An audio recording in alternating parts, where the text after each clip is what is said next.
you know. But these people went through Arnold's Creek, they put a bridge across Arnold's Creek, they had everything dug up, they had pipes all over the place, they had straw bales all over the place, they had vehicles left in that bottom. I have watched vehicles, you know, tractors and stuff that were parked over there that were completely flooded. And I told those people, you know, when we were going to have that big rain that one time, I said, you know, you guys better get your equipment out of there, and you got to watch out for your pipes and, you know, everything else, because if it floods like it does sometimes on Arnold's Creek, you know, that can go up over 50. I said, you're going to cause a lot of trouble, and that's going right down there underneath that bridge. You've got your equipment all over the fields and everything. And they said, nothing's going to happen to that. It's, you know, that's too heavy, and nothing's going to happen to that. Well, it flooded. It didn't even flood that bad. It didn't flood enough to go over Arnold's Creek, over 50, luckily. But it actually washed that bridge out that they had put across Arnold's Creek, and it wasn't in there securely enough. And it washed half of that thing out just with a small flood, So there is a reason to make sure that these people have. And your point's well taken, ma'am. Can you ask FEMA the question specifically as to whether FEMA would require permitting for the temporary excavation and installation of pipeline in the floodplain? Don't have to. You do have to permit. It has to be permitted. It says right there on the definition, graduate. I mean, it's there. It has to be permitted. Whether there's a fee involved, that's up to them. And I would submit then, when we get my general comments about fees, that we have a discussion about there needs to be some provisions for that, fees and notice and all that kind of stuff, because it would become just unduly burdensome on that issue. I mean, if that's what FEMA says, that's what FEMA says. We, like I said earlier, and I don't want you to think I was being facetious, and I'm not trying to intimidate you guys like I've been accused of.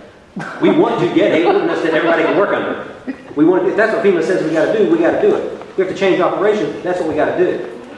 But we want to make sure it's done fair. Because talking about the mobile homes going in. If a mobile home goes in, you have to dig a line for your sewer. You have to get a permit. That's part of putting the mobile home in. That's part of that permit.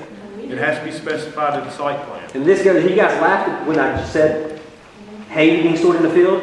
Who laughed? There's a lot of people, I'm not going to debate it, but when, this is another perfect example of, this isn't just about the pipelines that EQT or someone else may want to build. This also goes to storage. The hay, for example, and I'll get to it and I'll explain to you why hay being stored in the floodplain is a violation of the proposed ordinance. But there are a lot of other things. You talked about cars in the bottom when they're drilling that. Sometimes people park their cars or house in the floodway. Same issue. It is the same issue. And what the county commission needs to do is make it fair for everyone. You can't just single out the oil and gas industry and say, well, we're against drilling. And I appreciate your position on that. And some people are against drilling as a fundamental principle. Some people aren't and just want to make sure we follow laws. We're okay with that. But when you enact these ordinances, it goes beyond just our drilling. It goes beyond our pipelines. And it, you know, if you have a camper home in your house, a fifth wheel, or pull behind camper, there are serious issues with that. And I think you should be able to park that at your house. And I don't think there should be an ordinance that prevents you from doing that. But the way it's written is what affects us is what affects you. And you can't, the county can't just say, we're just going to police the oil and gas industry on this and not the residents. Sir, you got a question? Yeah, Kevin, I have a question for you. I've been in this business for over 20 years and built thousands of miles of pipe. We've never had to get a floodplain permit for the pipeline. Right. We get stream crossing permits from the DNR, but we never have ever had to get, no other county in West Virginia enforces a floodplain permit for building a pipeline. Have you ever been to Kanawha County? I find that hard to believe with Chuck Gershaber. That man. Well, yeah, I take that. We did get a stream crossing permit in conjunction with a pipeline that we recently built there. But that's the only other county that I know in West Virginia that has that exception. Your stream crossing permits require you to have erosion and sedimentation plans. Again, that's a regulation that's regulated by the DEP. And what you're saying now is this is just. This is the inconsistency with floodplain permits all across the state of West Virginia, not just in Dodge. And last year, we have, not just last year, we have realized the inconsistency. And the inconsistency is the fault of floodplain managers not reading the ordinance and going by the ordinance. And as far as enforcing the county. As far as enforcing the ordinance, everybody's ordinance says the same thing for development. All the floodplain managers don't get out there and catch them like they should. There was a law passed last year. Every floodplain manager in the state of West Virginia has to have 6 hours training in floodplain management per year. That's my goal into getting some more consistency throughout the state. They need to be out doing this. And it's opened a lot of eyes, and I think the consistency's I'm starting to see some progress.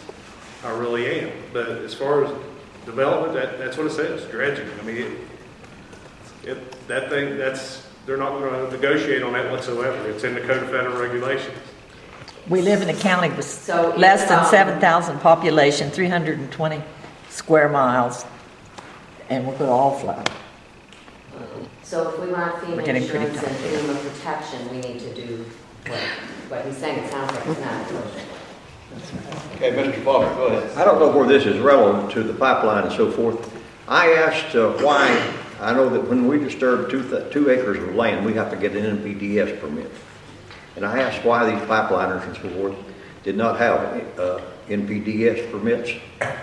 And I talked to the state DEP,